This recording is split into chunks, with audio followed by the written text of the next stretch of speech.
ese profundo proceso de derechización que ha sufrido Quito en los últimos años, ¿no?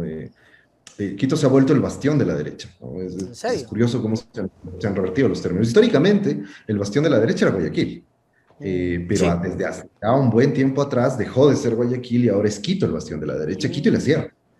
Entonces, yo creo que Lazo, en medio de la debacle política que vive, debacle en el sentido de apoyo popular, ¿ah? ¿No? En el sentido del poder que tiene, Lazo tiene mucho poder. Es igual que Moreno en ese sentido, ¿no? A Moreno lo detestaba la gran mayoría del país, pero tenía muchísimo poder político. Por eso es mediático. que pasea impunemente por todo lado. Y es precisamente eso, ¿no? O sea, poder político, mediático, de las élites económicas. Le apoyan actores muy poderosos, Lazo también, entonces, en donde Lazo está cayendo en picada es en el apoyo popular y en la legitimidad democrática. No tiene poder democrático, digamos, uno tendría que diferenciar esto del poder real, que es el poder de las élites, de los grupos dominantes, etcétera. Cuando tienes el apoyo de esos poderes, puedes quedarte en el poder sin apoyo popular. Cuando Chútica, no pero los eso es un tienes, tienes caldo, que ¿ah? basar tu apoyo en el apoyo popular, en el apoyo democrático, ¿no? Y me parece que si uno hace, en términos muy objetivos, si uno hace el contraste entre la época del correísmo y la época del anticorreísmo, del gobierno del anticorreísmo, es clarísimo ese contraste, ¿no? Correa no contaba con el apoyo de esos sectores dominantes, al menos no de todos, me parece que Ujú. algunos sí. Entonces, como no contaba con ese apoyo, trataba de apuntalar en eso que suelen llamar algunos colegas populismo, trataba de apuntalar su apoyo en el apoyo democrático y la legitimidad democrática que consiguió, que en cambio era muy grande, inédita en la historia ecuatoriana. Ujú.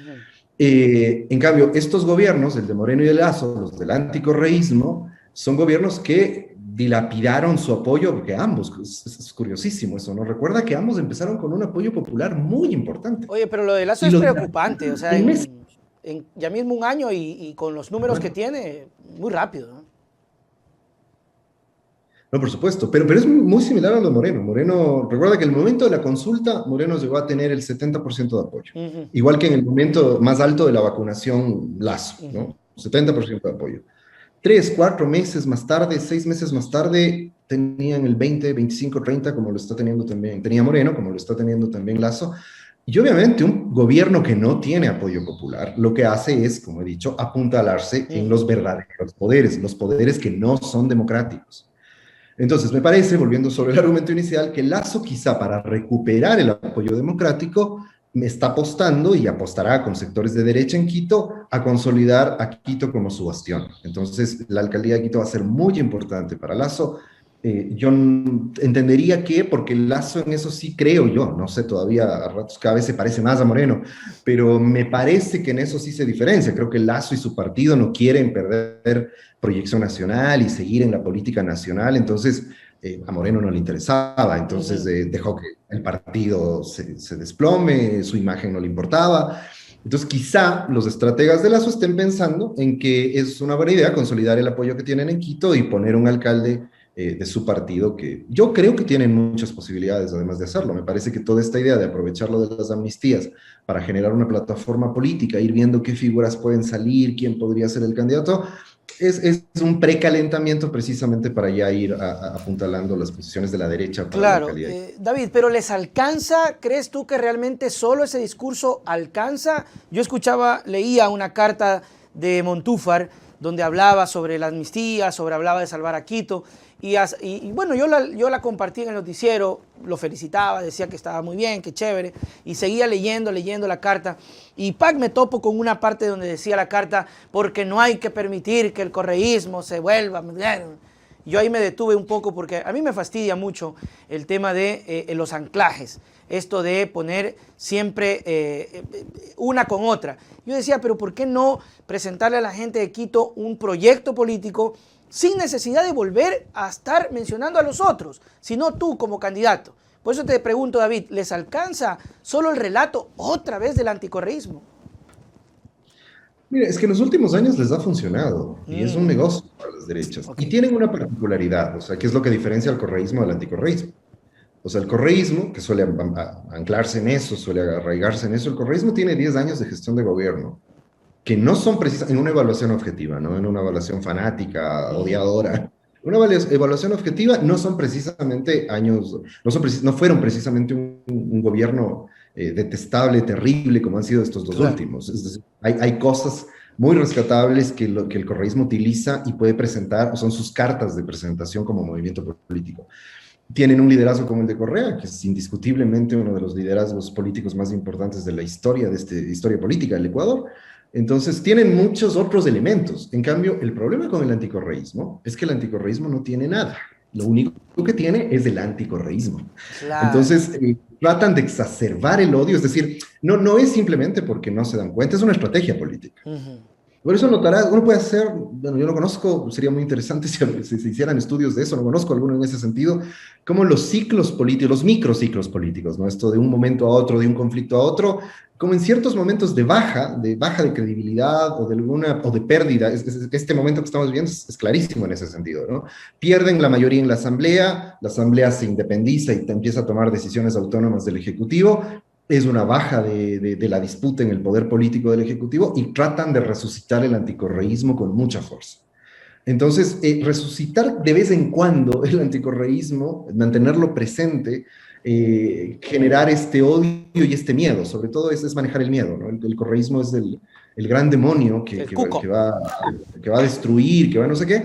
Entonces les ha funcionado y es por eso que recurren a eso. Piensa que la última elección presidencial la ganaron precisamente anclados en el anticorreísmo. Sí, totalmente. Me parece que lo otro es que además, yo ahí discrepo un poco con lo que has dicho, de que no te gusta esta distinción. Amigo, no voy a decir que me gusta, pero a ver, me parece que es sincera la política. Es decir, el correísmo, anticorreísmo no es solo una bronca entre dos partidos políticos. Por eso es que se dice que esto está en toda la sociedad, que ha dividido las familias, todo esto que se suele decir. Solamente para decirte algo, David, no, lo que me molesta, y tú lo dijiste hace poquito rato, lo que me molesta es que, ok, sí, utilizan el anticorreísmo, pero vende otra cosa, preséntate, y ese liderazgo es lo que tú decías, no tienen. No, de acuerdo. Ese vacío político sí es horrible, pero es que la derecha vive una crisis mundial, Nelson. O sea, no es solo el caso del Ecuador.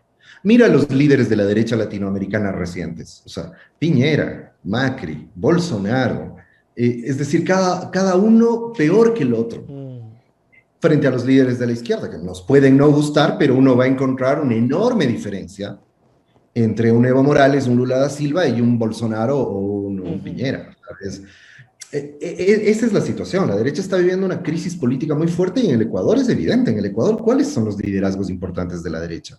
Un Nebot que está ya de salir de la cancha política y Lazo que no es nada, ¿no? Ni Moreno ni nada.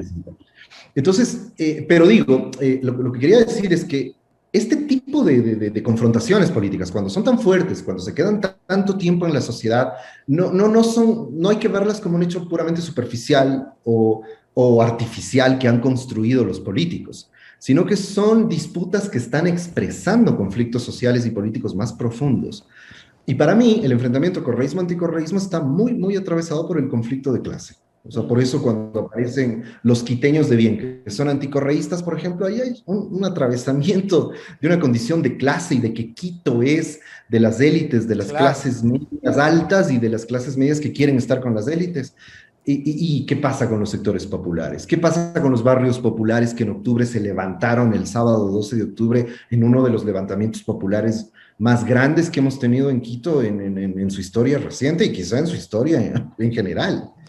Así es. Esos barrios no son quiteños. Entonces, ese conflicto es el que se expresa en la discusión correísmo-anticorreísmo. Y ese conflicto va a estar presente por mucho tiempo. Es decir, hay gente que cree que va a pasar. Yo creo que no. Podría inclusive tomar otras formas políticas. Más que todo porque el movimiento Revolución Ciudadana está más vivito que nunca. David, muchísimas gracias. Oye, porque muy chévere, el tiempo es ingrato, pero te voy a molestar en otra ocasión para seguir con los análisis y esta perspectiva que tienes sobre la política. Gracias, David. Tus palabras para despedirnos. Con todo gusto. Siempre estaré presto a venir a este espacio que además sigo y me parece que es un esfuerzo muy interesante de comunicación alternativa, Nelson. Gracias. Gracias por la invitación. Chao, nos vemos.